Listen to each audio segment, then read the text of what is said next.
Hola a todos y bienvenidos a Mucho Más que Fotos. Yo soy Pau Prada y me acompaña hoy en la charla Fernando Dávila, Javier Díaz y Pablo González. Hoy teníamos prevista una charla sobre fotografía de estudio, pero por problemas de agenda la hemos pospuesto para la semana que viene. Y hoy vamos a hablar de nuevo sobre fotografía macro. Para ello tenemos a nuestros maestros Jedis, Javi y Pablo. Adelante, compañeros.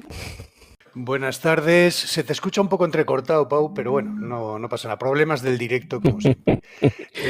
Y por ahí hay un sonido de vibración, no sé de quién será, que Mío, lo siento, mil lo pongan en disculpas. silencio. Bueno, a lo que íbamos. Vamos con la segunda parte del otro día, más o Adelante, menos. maestros.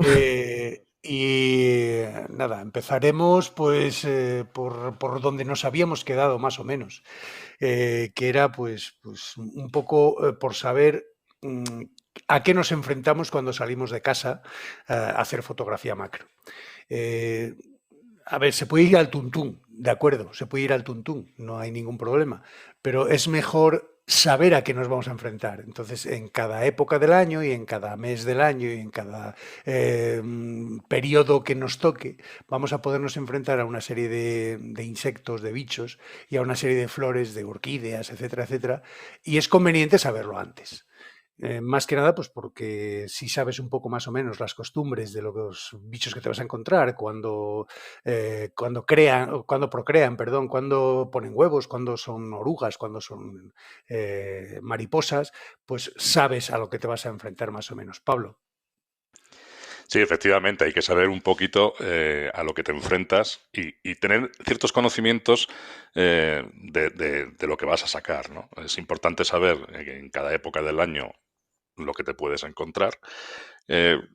Trabajamos en un entorno que no es nada controlado. Yo creo que es de las disciplinas fotográficas en el que el entorno no tenemos ningún control sobre él, ¿no? No es lo mismo que hacer fotografía en estudio, que hacer retrato, que hacer incluso paisaje. Aquí vamos un poquito a la aventura, porque aunque sepamos a qué nos enfrentamos, puede que no nos encontremos lo que queremos, que pasa muchas veces. Entonces, bueno, pues tener esos ciertos conocimientos que nos permiten ir un poquito a tiro fijo es importante. También, como dice Javi, podemos ir, pues eso, a la aventura, a ver qué nos encontramos, que lo hemos hecho muchas veces. Javi. Pues nada, simplemente pues tener un poco de curiosidad. Yo creo que la curiosidad es un arma muy buena a la hora de enfrentarnos con la fotografía macro. La curiosidad viene antes, viene durante y viene después de las tomas, pero sobre todo después de las tomas, porque aunque sepamos más o menos qué bichos nos vamos a encontrar, después cuando las veamos en las fotos en el ordenador, vamos a saber clasificarlo. Yo tengo un montón de enlaces sobre taxonomía. Hay uno muy bueno en lengua castellana que es biodiversidadvirtual.es. Obviamente está un poco centrado en la península ibérica, incluso en las Islas Canarias, Islas Baleares, pero se puede, al que sea de fuera de España, se puede buscar, seguro que hay páginas en su país o en su idioma, en las cuales pues encontrar más o menos las costumbres de esos insectos que vamos a fotografiar. Por ejemplo, en León tenemos muy buena suerte a ese respecto porque tenemos casi 180 variedades diferentes de mariposas, estoy hablando de mariposas únicamente, de un total de 220, 230 que hay en toda la península ibérica. Estamos hablando de un porcentaje muy superior a la media. Entonces, saber cuándo vamos a encontrar qué mariposa pues ¿y dónde va? Claro, la ubicación geográfica es importante, no es lo mismo ir a una zona de ribera que a una zona de montaña, que a una zona de monte.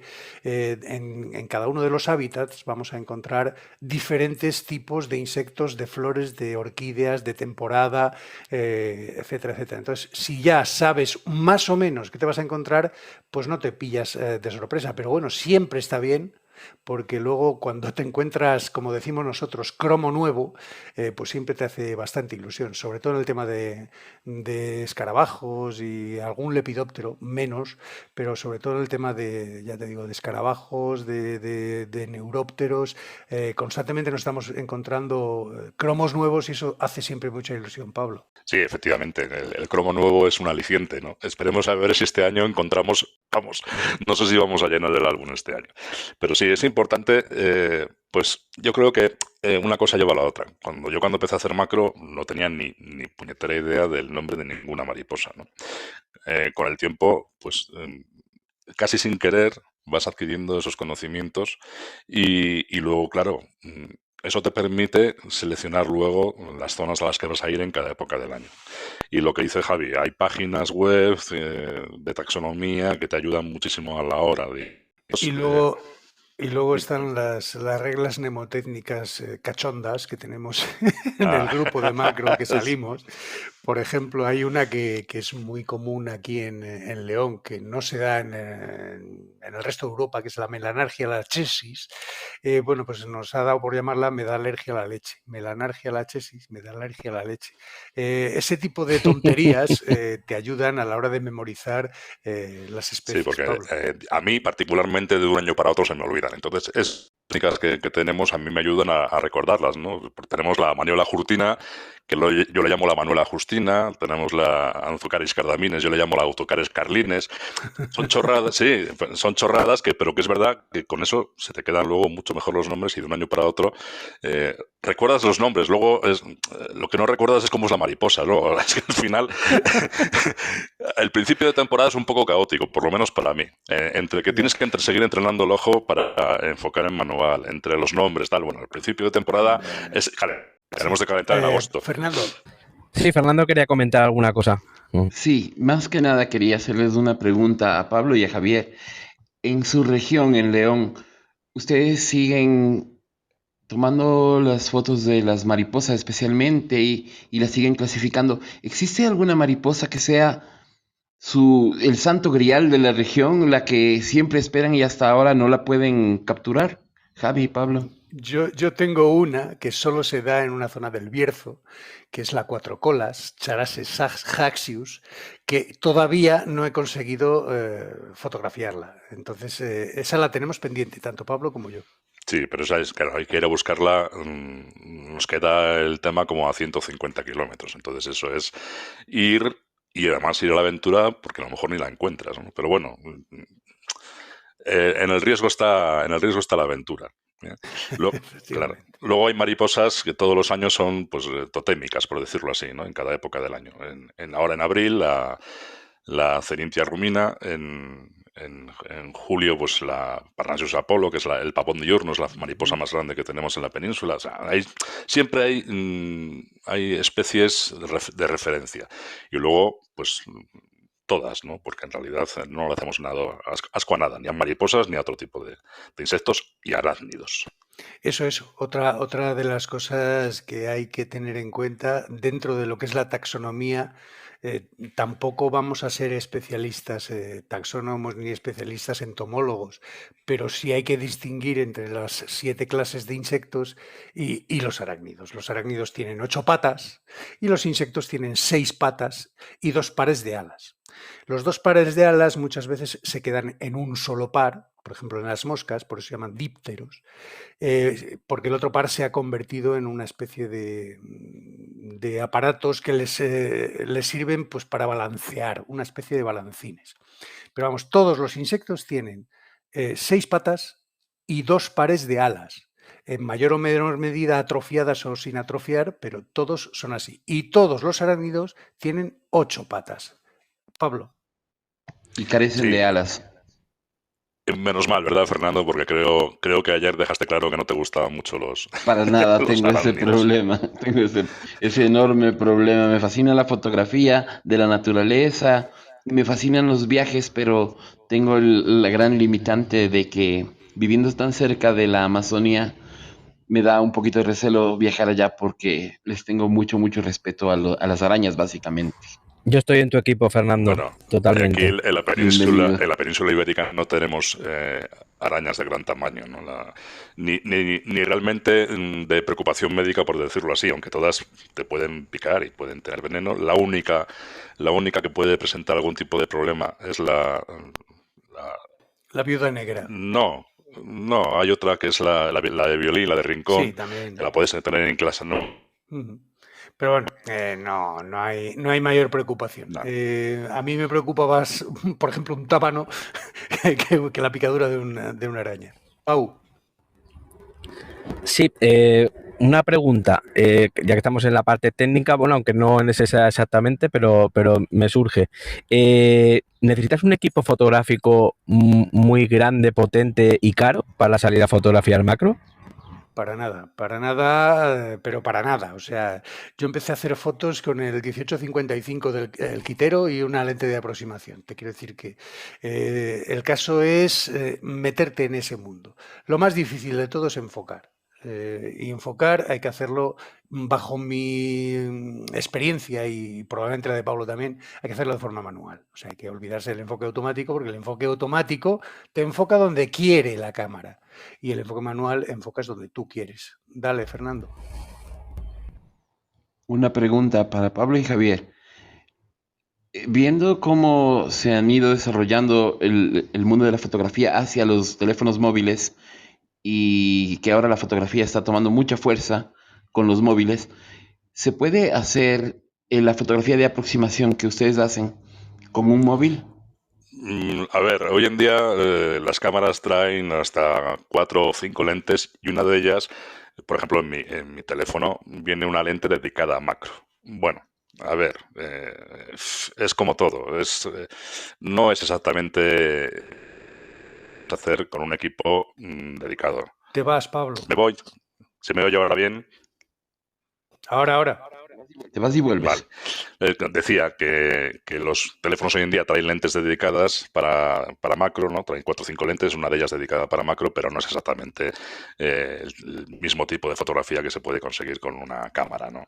Te permite acercarte mucho al objeto, pero desde luego para hacerla un macro tienes que acercarte. Sí, perfecto. Vale. Sí. Por la parte final nos quedamos pendientes. Decías que, Fernando, que los teléfonos móviles. A ver, nosotros tenemos una amiga, Alicia, que empezó a hacer fotografía macro con los móviles, pero vio en un momento determinado que el móvil no era suficiente. Aguantó bastante con el móvil, pero, a ver, el móvil no te permite enfocar a mano, a ver si te permite. Si tienes una aplicación, qué tal, pero no es lo mismo, no es lo mismo. Aparte que el sensor de los móviles es tan pequeño que el desenfoque del fondo es prácticamente inexistente, salvo que sea fingido, es decir, que sea por software. Pablo. Claro, hoy en día con la inteligencia artificial, con el AI, pues consiguen desenfoques, pero que quedan rarunos, quedan irreales, ¿no? Es lo que dice Javi, el sensor de un móvil es tan pequeño que la profundidad de campo es prácticamente al infinito siempre. Entonces, bueno, no. ¿Se puede hacer fotografía macro con el móvil? Sí, pero no se consiguen los No mismos es lo resultados. recomendable. Bueno, cada uno hace su capa un sayo, pero no queda la misma Es tipo de fácil darse fotografía que hacemos cuenta de nosotros. ese desenfoque artificial que te da la cámara a través de la inteligencia artificial. Software, sí. Pau. Eso lo cambia todo.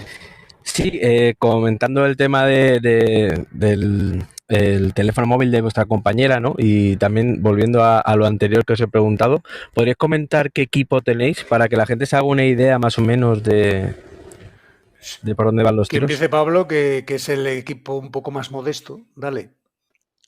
Sí, pues yo tengo bueno, yo empecé con un 70-300 cuando empecé a hacer fotografía macro con Javi, un 70-300 con tubos de extensión. 70-300 típico Sigma de 140 euros. Con eso empecé. Claro, luego te empieza a picar, como dicen en Asturias, te empieza a picar el Niki y ya te pide el cuerpo más. Y me hice primero con un 180 macro, que no era un 180 macro, porque era relación 1:2. Y luego me hice con el 105, que es el que uso actualmente. Luego también tengo un 50 macro. Bueno. Y luego mi cámara, pues ya es una cámara vieja. Yo tengo una Nikon de 7000, que es del 2011, en formato APS-C. y con eso hago macro, y con eso saco todo la chicha que puedo. El equipo, bueno, tiene la importancia que tiene, pero desde luego pesa más la habilidad y la técnica que el equipo en este caso. Más que la técnica, yo creo que yo diría que la paciencia. Si hay algo en fotografía macro que importe, es la paciencia. O sea, el no frustrarte porque en ese momento no has podido sacar la mariposa, el bicho, lo que sea, que no te deja el viento, que no te deja el movimiento propio del insecto. Hay que tener paciencia. No hay sesión, como no hay libro malo que tenga alguna página buena, no hay sesión de foto macro que no te lleves 4, 5, 6 o 10 fotos buenas a tu archivo. Pablo. Claro, lo que pasa es que nosotros estábamos hasta hace un par de años mal acostumbrados, porque salíamos y veníamos con una carrada de fotos, veníamos con un palé de fotos y el 50% muy aprovechables. Ahora mismo, pues si te vienes con 100 fotos y puedes aprovechar 10, ya es mucho, ¿no? Yo recuerdo una jornada histórica en Argovejo de todo el día, desde las 10 de la mañana hasta las 8 de la tarde más o menos. Llevamos un bocata y comimos por allí. Que me traje en el sensor 3.200 fotos. O sea, eso era atroz. Madre mía, 3.200 fotos. Y aprovechables pues, sobre 3.000 más o menos, sin ningún problema. Ni en una boda. O sea, eso fue... Ni en mis sueños más. Pero es que en ese día, en ese solo día, hice 92 especies de mariposas diferentes. O sea, es flipante. Claro, eso ahora ya, por lo menos estos últimos 2 años, no sucede, desde luego. Lo que comentábamos antes. El año pasado, el día que más fotos me traje para casa fueron 350, 400, una cosa así. Y básicamente todas de los mismos bichos, porque no hay gran variedad, porque el clima no acompaña. Y es un problema grande, ¿no? Porque los bichos, como se llaman, son muy importantes dentro del ecosistema, ¿no? De hecho, están diciendo que sin abejas no existiría la vida tal como la conocemos. O sea que hasta ahí tienes la importancia de los insectos que se dedican a polinizar. O sea, es que es impresionante. Claro. Y no solo polinización, es que todos forman parte de la cadena trófica. Es que hay pájaros que solo comen insectos. Y de ahí viene todo lo demás. Es decir, todo tiene que estar en equilibrio en el ecosistema. Cada vez hay menos insectos. Eso es algo que es palpable, porque hablamos el otro día, no sé si fue en privado o lo dijimos en la sesión, del efecto parabrisas. Hablan los biólogos de que, y esto es constatable, ¿no? Cuando vamos de viaje en verano, hace años teníamos que andar parando cada poco a quitar bichos del parabrisas porque no se veía, y ahora prácticamente no tienes ninguno, ¿no? Antes era un buffet para un camaleón, un parabrisas, y ahora pues no. Fernando. Sí, me acaban de quitar la pregunta de la boca justamente. Les iba a preguntar si en su experiencia ustedes pueden evidenciar que de esta desgracia, que dicen que ya no hay tantos insectos como antes. Es una tragedia realmente del ecosistema. Así es. Y eso quería preguntarles, y afortunadamente ya me contestaron. Es una lástima. Y no solo influye lo que es el cambio climático, influyen pues las actividades agrícolas, el aprovechamiento, en fin, un montón de factores que lo que están haciendo es destrozar el planeta y la biodiversidad que contiene. Y otra duda que tenía yo sobre el tema de equipo, que es para hacer un poco de sangre, ¿qué trípode y qué flash utilizáis? Ya empezamos. Ni trípode ni flash. O sea, son en el tipo de foto que hacemos Pablo y yo. Ya os dije el primer día, os comentamos el primer día, que existen muchos tipos de fotografía macro, pero en la que hacemos nosotros, que son bichos semovientes, que se mueven, básicamente no posan para ti donde y cuando quieres. Obviamente estorba tanto el trípode como el flash. Ojo que hay gente que sale con el trípode y con el flash, haciendo el mismo tipo de foto que nosotros. Correcto, bueno, todo respetable. Está todo respetable, pero... La diferencia es que es venirte con 300 fotos o venirte con 5. Ahora, las 5 tienen que ser perfectas, eso sí. Pero sí, hay gente, nosotros seguimos a personas en el Instagram que se dedica también a macro, que usan trípode, usan iluminación, pero claro, yo entiendo Y, que si salen una mañana harán 5 fotos, no claro, harán más. usan trípode, usan iluminación y usan la pinza para sujetar la flor donde está posado el bicho. Ya me contarás tú. Dale, Fernando. Sí, la pregunta, y yo más que una pregunta quería ver si comenzamos a entrar en el tema de la composición en fotografía de aproximación, en la fotografía que ustedes practican. Hay muchas formas de colocarse para capturar al bicho. Una de las cosas Eh, que les he escuchado hablar es de estar paralelo en la línea visual, se me ocurre. Quería que me conversen un poquito más de eso sí, y de sí, sin por ningún problema. qué hacer las fotos en paralelo, por qué no hacer las fotos desde arriba Bueno, del insecto a o ver, de la hoja, qué sé yo. existen varias formas de hacer las fotos de macro y sobre todo a bichos. Una es desde arriba, es de forma cenital. Cenital. Otra es desde abajo, tumbado en la hierba, y otra es a la altura del bicho. Para eso ayudan mucho las pantallas abatibles, las pantallas contorsionables. La que yo no Entonces tengo, por ejemplo. yo echo mucho de menos, ahora que tengo la A7 III, echo mucho de menos la A99 para ese tema, porque, a ver, si bien la A7 III tiene la pantalla abatible en horizontal, no la tiene en vertical. Y dentro de lo que es la fotografía macro, sobre todo de mariposas posadas en flores, yo creo que priman más la composición en vertical que en horizontal, por una cuestión de pura lógica, porque tienes un tallo, una flor y encima el bicho. Entonces, compones más en vertical que en horizontal. Y echo mucho de menos esa pantalla abatible. Pablo. Sí, esa pantalla abatible que no tengo, por ejemplo, yo. Entonces, ¿a mí qué me toca? A mí me toca estar todo el tiempo tirado en el suelo. Todo el tiempo. No hago más cuerpo a tierra que cuando estaba en el trabajo, que yo he sido militar durante 23 años. Es importante el tema, el de ponerse paralelo al sensor, poner el objeto paralelo al sensor, tiene mucho que ver con el tema de la profundidad de campo. Decíamos en la anterior sesión que las profundidades de campo con las que trabajamos, sobre todo cuando nos ponemos a distancias muy cercanas, a distancias macro, es crítica. Hablamos de milímetros y de medios milímetros, y ahí importa mucho. Por eso el tema de enfocar en manual, para que enfoquemos donde nosotros realmente queremos, normalmente al ojo. Y si tenemos el bicho, la mariposa en este caso, totalmente paralela al sensor, vamos a poder enfocar prácticamente todo y sacar nitidez a todo. En el momento que nos pongamos un poquito oblicuos, con esas profundidades de campo tan críticas, ya vamos a tener desenfoques. Que mientras tengamos el ojo enfocado, vale, puede valer.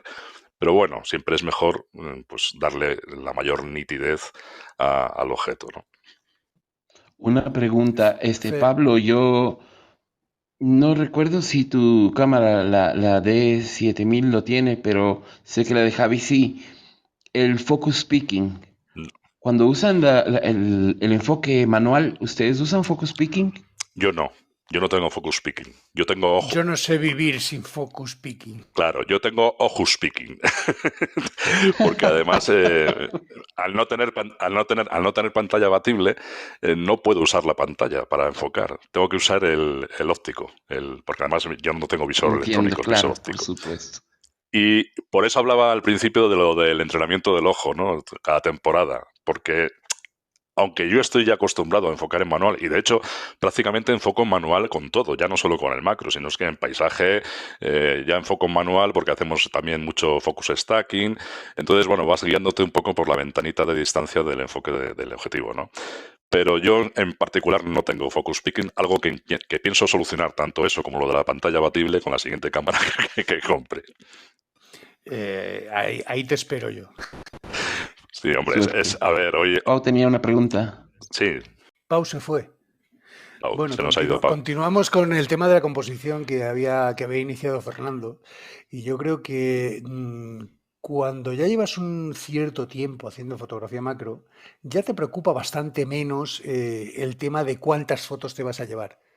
Pero sí te preocupa el tema de que las fotos que te lleves estén bien enfocadas, estén con un buen fondo y estén listas para prácticamente ni tocarlas en postproducción. ¿Qué significa esto de no tocarlas en postproducción? Pues que te salgan ya cocinadas en la cámara. Eso es lo mejor. En la fotografía macro, dale, Pablo. otra de las ventajas que tiene la fotografía macro es que no necesita excesiva postproducción luego, ¿no? Puedes dedicarte un poquito, pues si tienes un fondo un poco denso, a quitar alguna rama que queda detrás, que estorba, que distrae un poco la mirada, pero poquito más, y un poco de máscara de enfoque quizá en mi caso, por el tipo de sensor y de cámara que tengo, que todavía es de estas que tienen filtro de paso bajo delante del sensor y resta un poco de nitidez, pero no necesita de la fotografía macro. Javi. Te vas de vez en cuando, Pablo, pero bueno, a lo que íbamos. El tema de enfrentarte a lo que tienes ahí, que lo estás viendo desde tu altura, es decir, tú estás de pie y estás viendo un insecto que se ha posado, porque otra cosa es esa, ver los insectos posados es difícil, pero ver cuándo se posan es bastante más fácil. Entonces tienes que entrenar el ojo para el movimiento. Una vez ves al insecto posarse donde tú quieres, no te vale solo con acercarte y disparar. Tienes que buscar la mejor posición, que no tengas hojas delante, que no tengas, que tengas el fondo suficientemente lejos como para que te quede desenfocado, que te quede el bicho paralelo al sensor, que no te quede el sol encima, pero que sí te pueda quedar detrás. Quiero decir, puedes hacer, de hecho yo tengo muchas fotos de macro a contraluz, es decir, con el sol detrás del bicho. Quedan muy bien. En estos sensores nuevos no hay ningún problema con el ruido. En los viejos hay un poco más de problema con el ruido, pero yo tengo muchísimas fotos a contraluz. Es decir, luego levantas un poco esas sombras y queda muy bonita la foto.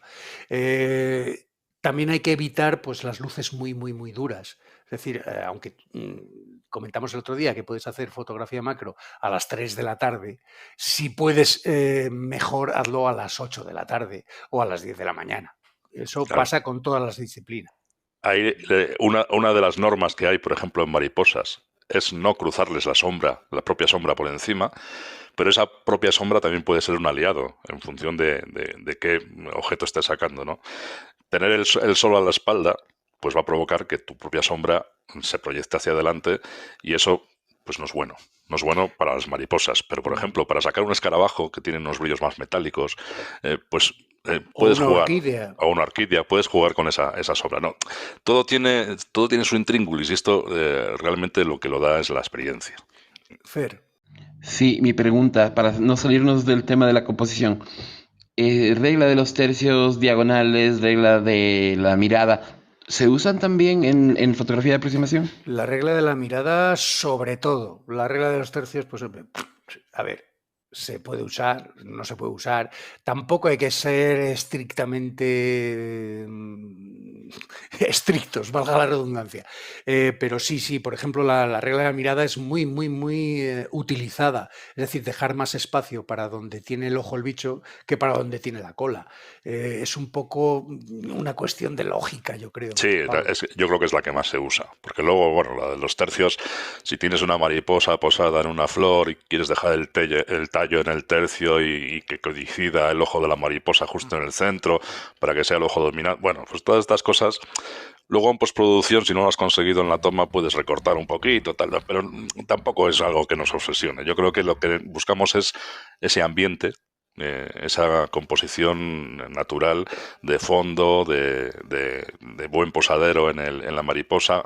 Hablamos de mariposa mayormente porque es lo más recurrente para nosotros, ¿no? Pero de cualquier insecto. Pau volvió. Voy a intentarlo. ¿Se me escucha? Ahora he vuelto. Ahora sí. Hoy es el día de los problemas técnicos. Vale, os quería preguntar antes con el tema de la composición, del fondo, distancia y todo esto. Para vosotros, ¿cuál es la mejor hora para macrear? Pues básicamente cuando es la mejor hora para el resto de la fotografía, cuando el sol está a 30 grados, es decir, al amanecer, al atardecer, y hasta las 10:30 y desde las 7:30 hasta el atardecer. Claro, nosotros somos más de atardecer porque es que el amanecer lo ponen muy temprano. Entonces... Ahí es donde iba yo. ¿Cuál les gustaba más? Vosotros sois de los míos, del atardecer. Más bonito, más bucólico, más... El amanecer tiene otro aliciente, que es el rocío. El rocío ayuda a componer mucho y quedan unas fotos espectaculares. Yo he visto fotos de libélulas con todos los ojos llenos de gotitas de rocío y quedan espectaculares, pero claro, para eso hay que madrugar bastante, es lo que dice Pablo. Correcto, correcto. Vale, era esa, ¿no? Yo en fotografía social, cuando si quiero un amanecer o un atardecer, escojo, ¿no? Dependiendo de qué fotografía quiera. Pero es más complicado de dominar, entre comillas, el amanecer. Para mí es mejor el atardecer. Otra de las ventajas enfoque manual es que te permite ya componer a la hora de enfocar. No tienes que andar pues bloqueando el enfoque como haces con el autofoco y luego recomponer, ¿no? Lo primero porque además a distancias macro, a distancias muy cercanas, ese giro de la cámara produce error de coseno y se te va el foco de donde lo tenías, ¿no? Entonces eso del enfoque manual también, pues ya puedes directamente componer la escena sin tener que andar moviéndote. Eso también es importante. Sí, otra pregunta técnica. Yo, como ustedes saben, practico un poco la fotografía callejera y cuando salgo a hacer fotografía callejera uso el modo manual y pongo una serie de datos en mi cámara para poder arrancar el disparo. Yo suelo poner un 125 de segundo, una apertura de 8 y el ISO en 400. ¿Cuál es la configuración inicial que usan ustedes para arrancar? Estás un poco obsoleto, Fernando. Con la A7 III todo eso no lo necesitas. Lo pones en A, lo pones en la apertura que tú quieras y que se encargue la cámara del resto. Yo no me complico la vida. Yo hace muchos, pero muchos años que tiro todo en A. Todo. Es que hay veces que tú quieres una velocidad, cuando quieres sacar un barrido de la gente que camina. Yo sigo en manual, yo sigo un poquito oxidado, es verdad, bueno, Javi. Mira, yo sigo como Javi, yo tiro siempre en prioridad a la apertura. Lo que pasa es que sí, que mi cámara me permite, yo me imagino que muchas también, ¿no? Mi cámara me permite decirle qué velocidad mínima de disparo necesito.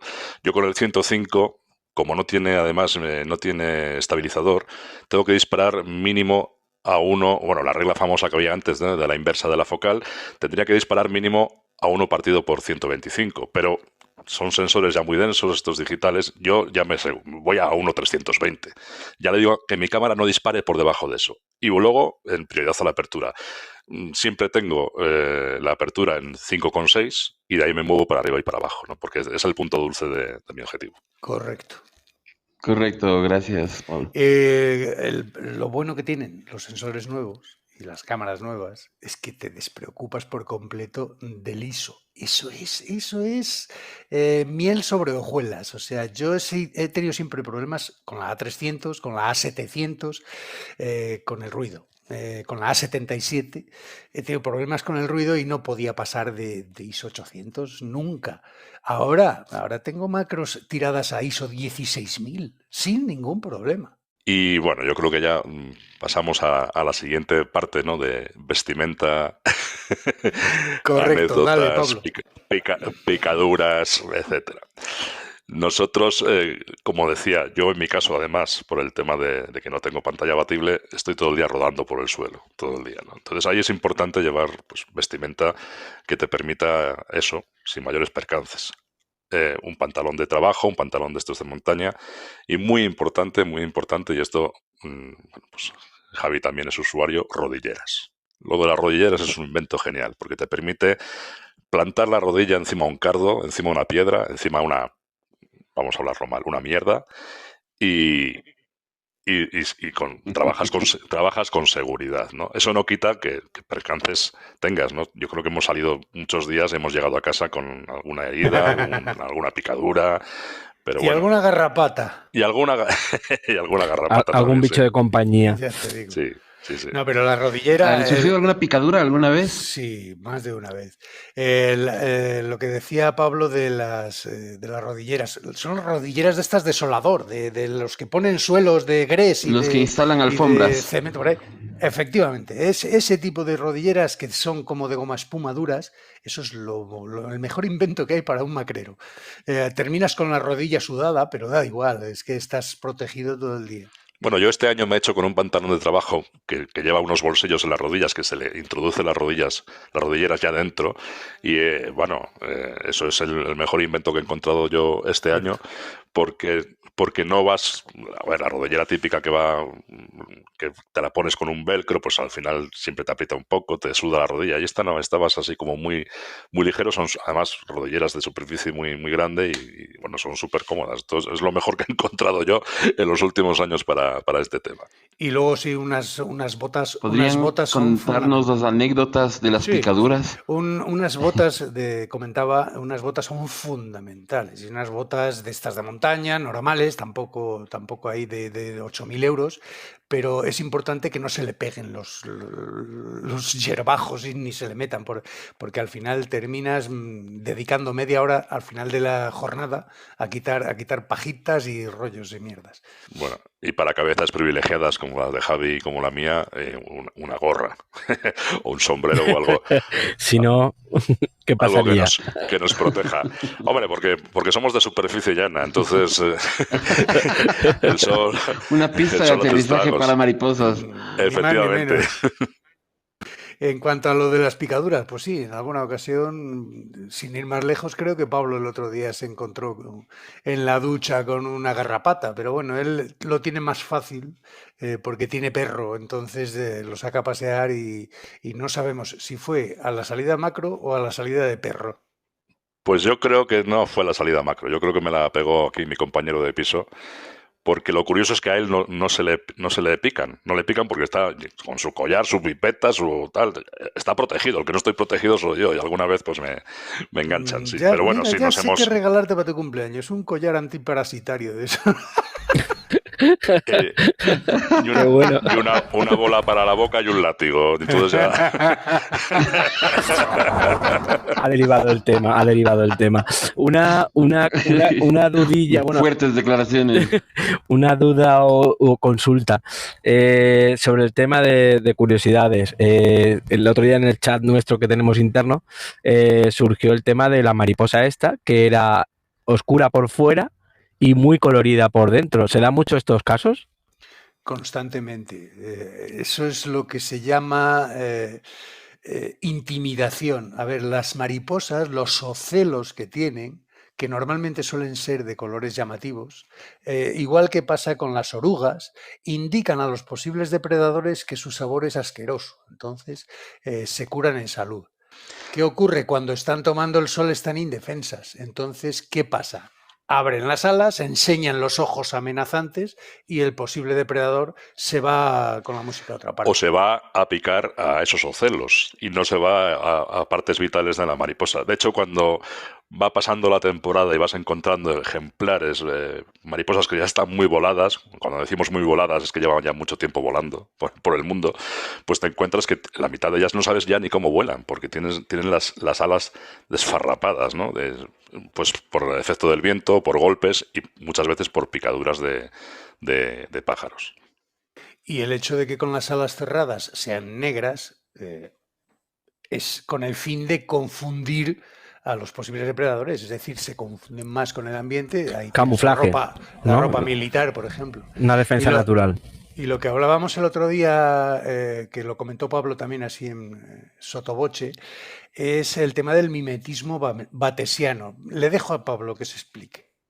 Bueno, el mimetismo batesiano consiste en que una especie se parezca a otra especie para confundir a sus depredadores, ¿no? En este caso, por ejemplo, en el tema de las mariposas, hay unas especies de mariposas nocturnas que son los sésidos, que adoptan la forma de abejas, de avispas, para confundir a sus depredadores, ¿no? Igual que, por ejemplo, las moscas cernidoras, las moscas de las flores, ¿no? Que son dípteros, que también adoptan esa forma de avispa o de abeja para que sus depredadores pues las dejen un poquito en paz. No hay multitud de ejemplos en la naturaleza de ese tipo de mimetismo batesiano. Dale, Fernando. Hay una mariposa muy grande que abre las alas y los ocelos la hacen parecer una cabeza de un búho. No sé si la conocen. Así es, no solo de un búho, hay otra por ahí, por tu zona, que lo que es ¿cómo diría? El contorno parece una serpiente. Sí, señor. No sé si efectivamente, o sea, hay un montón de estrategias de ese tipo que son espectaculares. O sea, hay determinados chinches que hay uno que le llaman el chino, que lo ves boca abajo y parece la cara de un chino, con sus ojos, con su boca. O sea, es una especie de pareidolia. No. Es una especie de pareidolia. Pareidolia. Parece la cara de un chino. Y todo ese tipo de estrategias y los colores, sobre todo los colores, rojo, negro, esos son para evitar que los depredadores acaben con ellos. Claro, ahí está el ejemplo, por ejemplo, de las cijenas, que también es una mariposa nocturna, las gitanillas, que habréis visto muchas veces, que son esas mariposas que tienen lunares rojos sobre fondo negro. Todo ese tipo de señales visuales es para indicar que no son buenas, no están ricas. Y al no estar ricas, que no se las coma nadie, ¿no? Porque además, ciertamente tienen, cuando no son imagos, cuando son larvas, orugas, comen cierto tipo de plantas que contienen elementos tóxicos que mantienen luego, cuando son imagos, cuando son adultas, y son perjudiciales para sus depredadores. Entonces ya les avisan de que, ojo, que soy venenosa. Pau. Sí, os quería preguntar que ya puestos también habrán chistes macreros, ¿no? Sí, en eso tiene mejor memoria Pablo. Yo ahora no recuerdo ninguno, pero seguramente. Pues sí. Yo tampoco. A ver, no recuerdo. No. A ver, lo que tenemos Javi y yo es que tenemos un humor rayando lo absurdo muchas veces, así en plan faimino y cansado y estas cosas. Entonces estamos todo el rato cuando vamos por ahí por el campo soltando chorradas. Entonces, no es el chiste como tal, sino que, bueno, es un humor particular. Un humor particular que fuera de contexto la gente diría, estos dos están un poco tontos, ¿no? Pero bueno. Está bien. El caso es entretenerse. Y muchas veces lo que decíamos también el otro día, fuera de micrófono, que no importa tanto el ir a hacer fotos como el estar disfrutando del campo y la caña posterior. La caña posterior es fundamental, Pablo.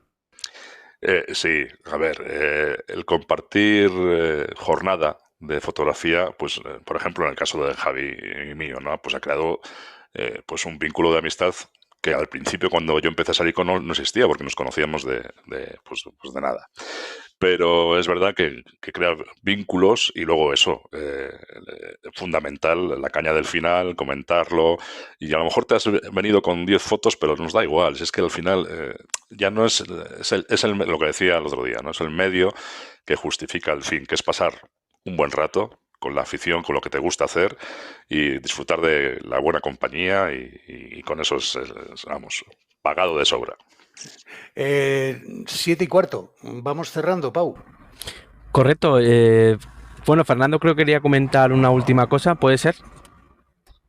Sí, nada más era decirles que me quedo con las ganas de tener una experiencia, de salir con ustedes dos, a hacer macro, a iniciarme en el macro, ya que su conocimiento, su oficio fotográfico y su buena onda, su buen humor debe completar una experiencia increíble y luego tomar las fotos, compartir una cerveza, debe ser lo máximo. Espero algún día hacerlo. Llévanos al Amazonas, Fer. Llévanos al Amazonas. Vamos, tú pagas la mitad del selva. viaje y nosotros la otra mitad, ¿vale? Bueno, ya tenemos 2 colectas, 2 aportaciones que nuestros oyentes. Tenemos abierta la primera para la A73 para mí y la segunda colecta es para llevar a Pablo y a Javier al Amazonas. Y hay una tercera para que yo pueda actualizar también mi equipo. O sea, hombre, vale. No, esa ya se amplió. La de la cámara de Pau es ahora cámara para Pau y cámara para Pablo. Iba a decir, yo me siento generoso Pablo, una cosa, por favor. Sí, dime. Una cosa, Pablo, implica que tienes que pasarte a Sony ahora. A ver, mira, yo no soy de marcas. Yo creo que os dije en su día que yo caí en Nikon como podía haber caído en Canon, en Sony o en las drogas. O sea, fue una cosa o en otras drogas. O en otras drogas. Fue una cosa totalmente circunstancial. A mí la marca me da igual. Yo creo que un fotógrafo que sepa, que tenga técnica, que tenga conocimientos, le da igual. Va a hacer el mismo tipo de fotos con una cámara que con otra. Estoy totalmente de acuerdo. El problema es cuando tienes tu cajón lleno de lentes compatibles para una u otra cámara. Claro, yo en mi caso a lo mejor me tendría que ir ya a una Nikon sin espejo, pero Nikon. Y las Nikon nuevas sin espejo están increíbles. Bueno, eso me han dicho, chicos. Eso me han dicho. Pues algún día. Pues nada, chicos, sobre todo Pablo y Javier, ¿podéis hacernos un breve resumen o una pequeña conclusión? Pues la mía es la misma de la otra vez. Paciencia, paciencia y paciencia. Y si no se hacen fotos, pues lo importante es disfrutar de la naturaleza. Y ya está. Estoy de acuerdo. Es paciencia y disfrutar de la afición, de la compañía. Y bueno, pues cromo nuevo, todas estas cositas que bueno sirven de alicientes para seguir en esta disciplina, ¿no? que a mí particularmente pues me da muchas satisfacciones. Y también es bueno acompañarse de alguien que esté comenzando, que le guste esto y no sabe que si comprarse un objetivo macro, ¿no? Sí. Enseñarle el mundillo así. Eso también es muy gratificante. Claro, hablaba Pau al principio de los Jedi. Yo ya tengo algún joven Padawan por ahí que estamos introduciéndole. Es ley de vida. Y luego a mí en particular... Espero yo claro, tener un maestro Sith para que me guíe en el lado oscuro. Luego a mí particularmente es que me gusta mucho enseñar. O sea, tengo ahí ese perfil docente que también me causa mucha satisfacción. Entonces, ver cómo disfruta otra persona aprendiendo y metiéndose en este mundillo, en la secta, que digo yo, en la secta, pues también me provoca mucha satisfacción. Pues nada, chicos, Pablo, Javier, Fernando, muchísimas gracias. Y no tengo nada que agregar. Un placer. Y hasta aquí la charla del día de hoy. Esperamos que os haya gustado. En la charla de la próxima semana esperamos tener por fin a Tomás, en la que hablaremos sobre la fotografía de estudio. Podéis encontrarnos en nuestro propio Clubhouse, mucho más que fotos, y también en nuestras redes sociales, Instagram, Telegram y Facebook. Un saludo y hasta luego. Nos vamos en 3, 2, 1. Chau. Adiós.